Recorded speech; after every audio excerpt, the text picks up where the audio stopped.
Hello Nafiza, তুমি কি আমাকে বিয়ে করবে? আমি তো চাই তোমাকে বিয়ে করে সারা জীবন একসাথে থাকতে, কিন্তু তোমার বাবা কখনো আমাদের সম্পর্ক মেনে নেবে না। উনি যেভাবে আমাকে অপমান করে তোমাদের বাসা থেকে বের করে দিছে, আমার মনে হয় না এটা কোনোদিনও সম্ভব হবে। যদি তুমি চাও তাহলে আমরা অনেক দূরে কোথাও চলে যাব। আমি তোমাকে ছাড়া থাকতে পারছি না। আমি চাই নাফিজা, আমি চাই সারাটা জীবন তোমাকে নিয়ে কাটায় দিতে। তুমি খালি একটাবার বলো আমাকে কি করতে হবে। তাহলে আগামীকাল সকাল 10টায় স্টেশনে চলে আসবে। আমি সময় মতো ব্যাগ নিয়ে তোমার কাছে চলে আসবো।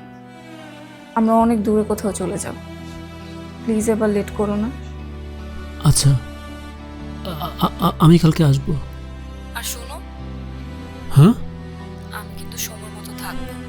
একটু তাড়াতাড়ি এসো প্লিজ। ওকে।